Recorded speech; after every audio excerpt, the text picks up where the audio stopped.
Assalamualaikum warahmatullahi wabarakatuh. Kalian tahu nggak sih jika Nusa Kambangan sekarang sudah berubah? Nama Nusa Kambangan selama ini selalu berkaitan dengan isolasi, kawat berduri, dan tempat pengasingan terakhir bagi narapidana berisiko tinggi. Masyarakat mengenalnya sebagai Alcatraznya Indonesia. Tapi hari ini saya ingin mengajak kalian untuk melihat sisi lain yang jarang tersorot oleh kamera.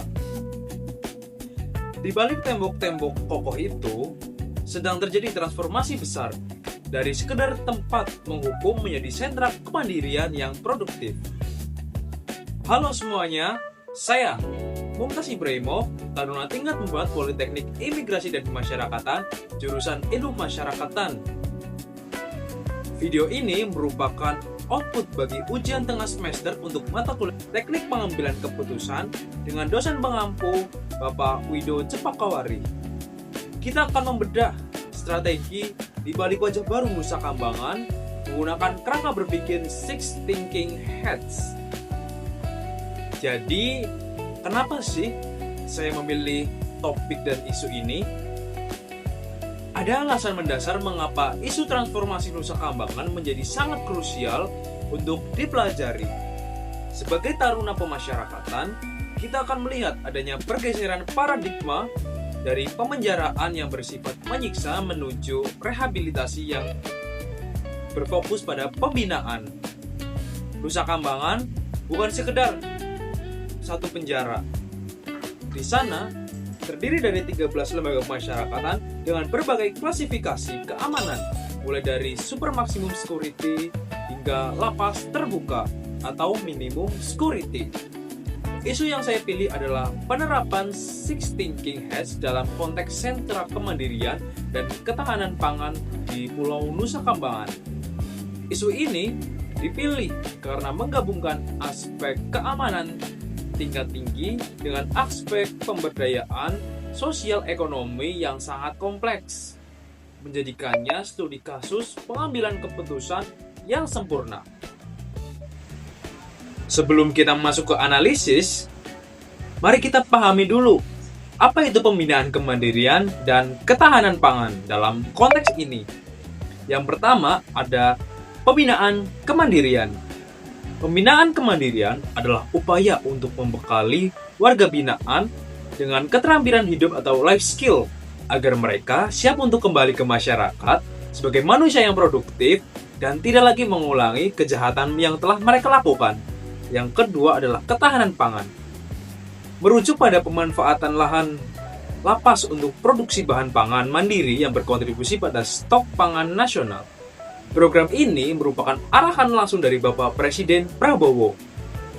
Transformasi ini dipicu oleh temuan Badan Pemeriksa Keuangan atau BPK mengenai lahan negara di Nusa Kambangan yang belum dimanfaatkan secara optimal. Menindaklanjuti hal tersebut, Menteri Imigrasi dan Pemasyarakatan Agus Andrianto melakukan pengambilan keputusan strategis untuk mengubah lahan tidur seluas 500 hektar yang menjadi pusat pembinaan kemandirian. Langkah ini juga sejalan dengan Undang-Undang Nomor 22 Tahun 2022 tentang Pemasyarakatan yang menekankan hak narapidana untuk mendapatkan pendidikan dan pelatihan kerja. Mari kita bicara mengenai data lapangan per tanggal September tahun 2025. Pada data menunjukkan bahwa sektor pertanian telah dikembangkan lahan seluas sekitar 105 hektar. Warga binaan berhasil memanen 7,4 ton gabah dan 12,1 hektar sawah yang dikelola. Pada sektor peternakan terdapat 3.395 ayam petelur yang mampu memproduksi sekitar 20.000 butir telur setiap harinya. Yang ketiga ada sektor perikanan. Terdapat 145.000 ekor ikan dan tambak udang faname seluas 22,5 hektar. Yang keempat ada Balai Latihan Kerja Konveksi, melibatkan sekitar 75 warga binaan dengan 103 mesin jahit yang aktif memproduksi pakaian. Yang kelima ada inovasi lingkungan.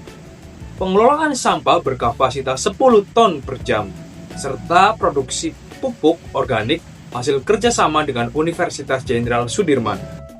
Kinerja kepala lapas di Nusa Kambangan kini tidak hanya diukur dari sisi keamanan, melainkan juga dari keberhasilan mereka dalam menggerakkan warga binaan dalam program Balai Latihan Kerja dan Ketahanan Pangan ini. Untuk menganalisis fenomena ini secara kritis, saya akan menggunakan model Six Thinking Hats karya Edward de Bow. Mari kita bedah makna setiap topi sebelum kita aplikasikan. Yang pertama, ada white hat, putih. Fokus pada data murni, fakta lapangan, dan angka. Tidak ada opini di sini, hanya informasi objektif yang ada. Yang kedua ada red hat atau merah. Melibatkan emosi, intuisi, dan perasaan. Bagaimana perasaan warga binaan, petugas, dan masyarakat terhadap perubahan ini. Yang ketiga ada black hat, hitam. Topi penilaian kritis. Di sini kita mencari resiko, keamanan, dan potensi kegagalan dari sebuah keputusan. Yang keempat ada yellow hat atau kuning. Topi optimalisme. Fokus pada manfaat, nilai positif, dan peluang masa depan yang menguntungkan. Yang kelima ada green hat, hijau. Topi kreativitas, mencari ide kreatif, alternatif solusi, dan inovasi yang bisa dikembangkan lebih lanjut. Yang terakhir ada blue hat, yaitu topi manajemen. Digunakan untuk merangkum proses berpikir, membuat kesimpulan, dan memberikan rekomendasi di akhir. Selanjutnya, kita akan melakukan analisis mendalam terhadap kasus Nusa Kambangan dengan teori ini. Yang pertama ada white hat. Faktanya, Nusa Kambangan bertransformasi menjadi model nasional pembinaan berbasis keterampilan. Kerjasama lintas kementerian seperti bantuan traktor dari Kementerian Pertanian, memperkuat produktivitas lahan. Kemudian, ada juga kerjasama dengan Kementerian Ketenagakerjaan dalam penyediaan para pekerja magang. Yang kedua ada red hat. Secara emosional, warga binaan yang terlibat dalam program ini mengaku menemukan makna baru dalam hidup. Mereka terasa berguna kembali dan memiliki harapan untuk hidup mandiri setelah bebas nanti. Intuisi masyarakat mulai berubah dari memandang penjara sebagai tempat untuk pembuangan menjadi tempat perubahan karakter. Yang keempat ada black hat. Risikonya adalah faktor keamanan karena banyak aktivitas di luar sel pada area yang sangat luas. Selain itu, terdapat risiko institusional di mana narapidana merasa terlalu nyaman di dalam lapas produktif sehingga kurang siap menghadapi dunia luar yang kompetitif. Kemudian ada yellow hat, yaitu manfaatnya jelas. Swasembada pangan internal, kontribusi pada pendapatan negara bukan pajak bagi negara. Dan pembentukan disiplin serta kebiasaan produktif pada diri warga binaan yang menurunkan angka residivisme. Kemudian ada green hat. Ide kreatif saya adalah pengembangan Nusa Kambangan heritage branding, di mana produk-produk dari Badan Latihan Kerja seperti konveksi, kemudian beras, dan sebagainya dapat dipasarkan dengan narasi perubahan sosial serta integrasi teknologi smart farming untuk efisiensi produksi pangan. Nah, kita udah sampai nih di akhirnya. Melalui analisis Blue Hat, kita dapat menyimpulkan bahwa transformasi Nusa Kambangan adalah keputusan yang strategis, yang tepat untuk menyeimbangkan fungsi pengamanan dan pembinaan.